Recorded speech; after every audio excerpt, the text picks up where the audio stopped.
Good evening, everyone. I know that there are some folks who are joining us as I speak, but I'm just going to move things along here because we have a fair amount to cover.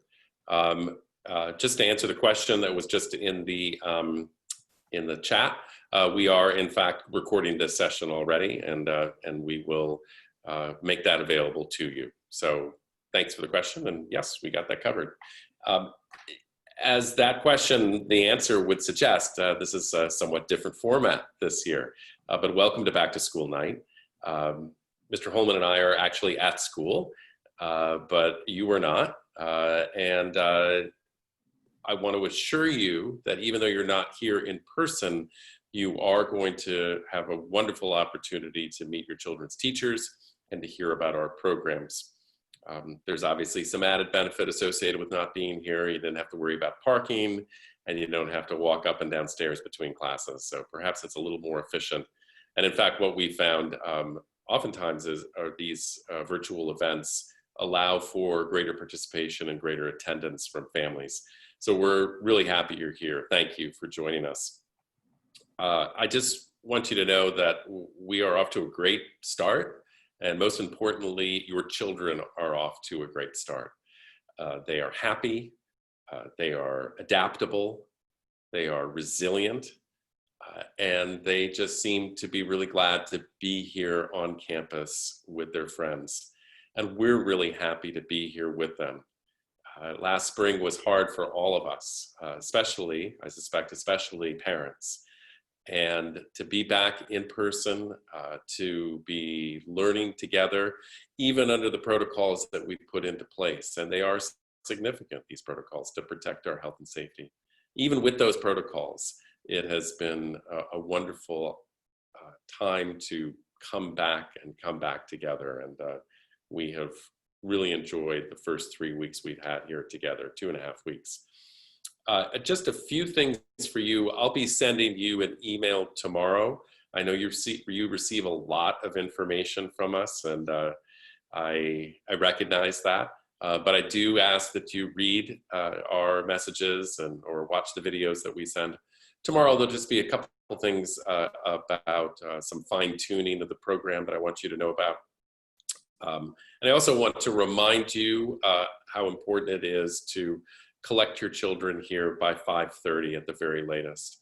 We have a couple of stragglers, and that's not terribly problematic right now because the weather is good, but as the weather turns, it's going to become more problematic because we just can't have anybody in our buildings after 5:30 because of the disinfecting routine that we are undertaking, and that begins right at 5:30.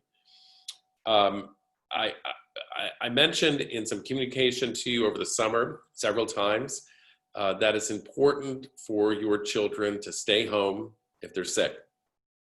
And that's probably fairly obvious, but more important than ever this year.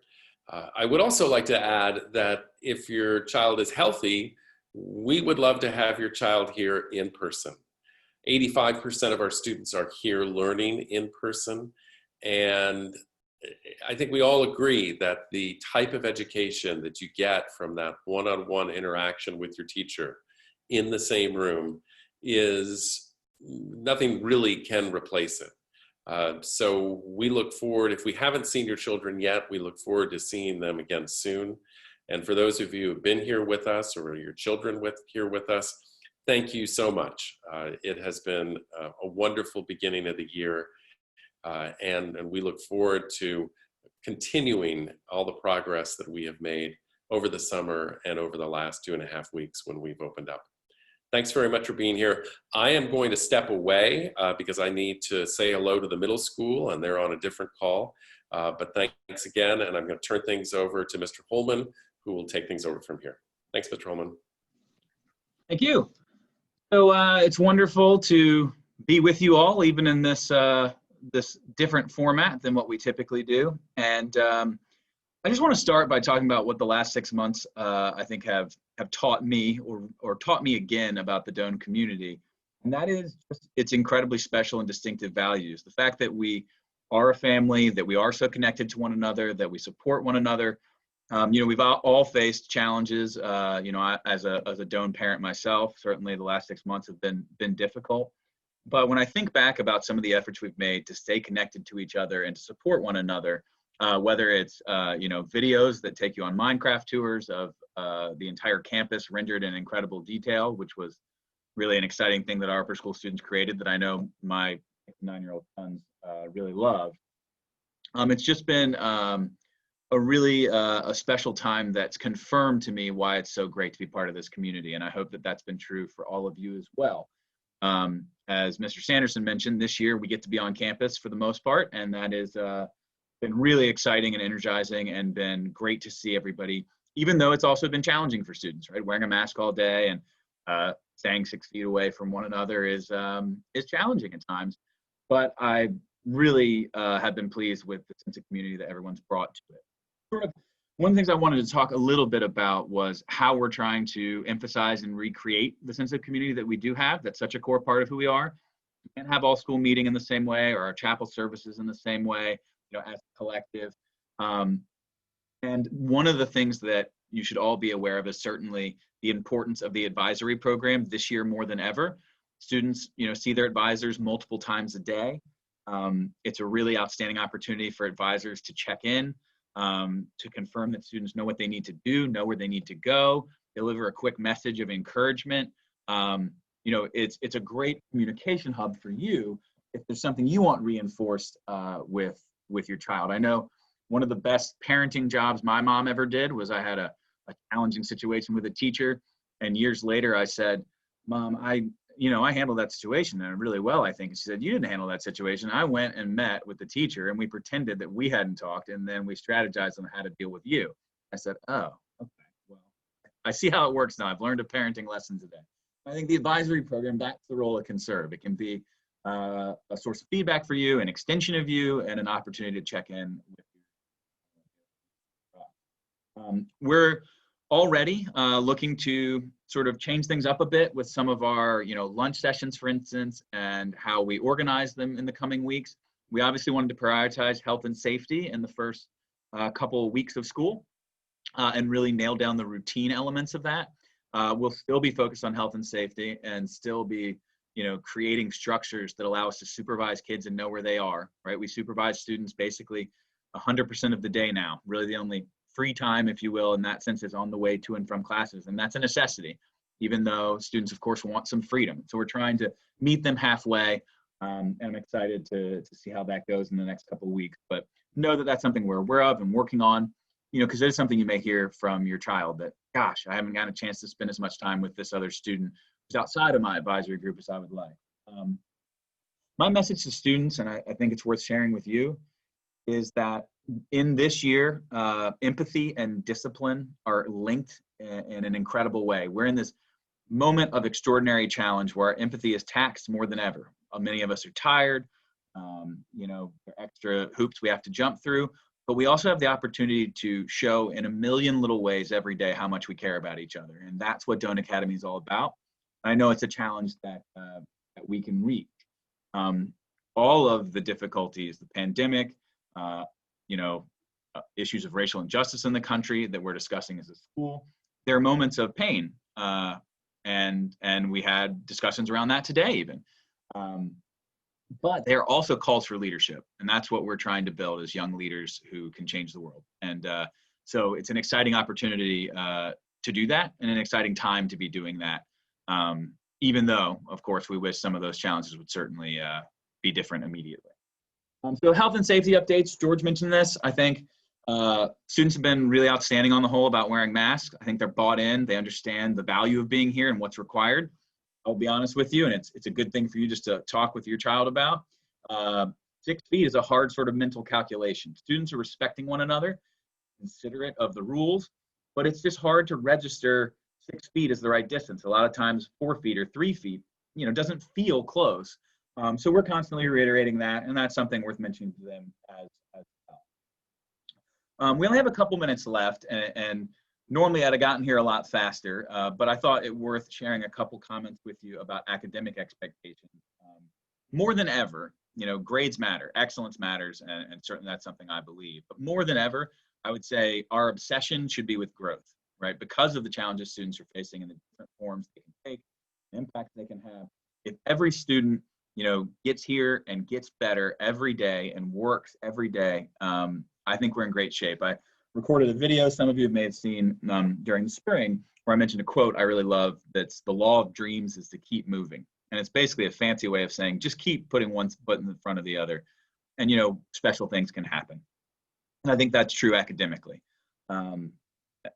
So in closing, I want to just sort of walk you through the logistics for the night because I know they're different, right? And hopefully they'll be pretty straightforward, but there are a couple things worth shouting out. So the schedule, which you've received via email for the night, has some basically 30-minute chunks roughly that are continuous, and then sort of 5-minute breaks where you get a moment to just decompress, move away from your computer for a second if you need to, get a glass of water. But so from 5:50 to 6 is it in a session with your child's advisor. And then there are 2 classes, 6 to 6:10, 6:10 to 6:20. And then there's one of those 5-minute breaks. And then from 6:25 to 6:55, there's another block and then a 5-minute break. And then from 7 to 7:30, that goes as well. Though we don't have sessions for study halls, though there'll be some of you whose night ends at 7:20 just because during the arts minor, your child has a study hall. You also should have received via email a personalized schedule that's specific to your child and includes links for each teacher you need to meet with that you should be able to just click on and enter a session with that teacher. I am here and have some, I have some availability on the night. So if you're having trouble, feel free to email me. I'm glad to try and help in any way I can, whether it's just providing a new link or making sure that you have the schedule. A question that came in, and how many students since the beginning of the year have contracted COVID-19? None. And we will be communicating with you in the event that someone here as part of our community on campus contracts COVID-19. No students have so far. And I think that's a tribute to our health and safety protocols. And again, that respect that students have paid for one another and to their teachers. And obviously we'll keep adhering to those. So one thing is just to make sure to sign into those sessions with your class sessions with teachers promptly and sign out promptly during those timeframes. Not all of them have a break in between. So it's good to hit those marks. Teachers, of course, will be reminding you of that.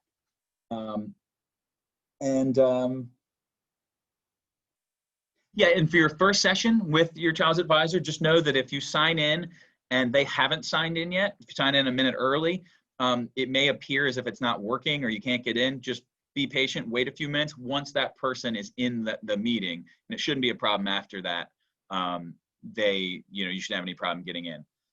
One thing before we close up that I meant to say and went to logistics, and I think connected to academic expectations to some degree, is health and wellness are going to be more important than ever. You've gotten emails each Wednesday from Dr. Enid Flagg, our school psychiatrist and counselor. And this, the pandemic and again, the pressures around the country in all kinds of ways certainly reinforced to me in the last 6 months the connection between health and well-being, taking care of yourself, and your body and your ability to learn.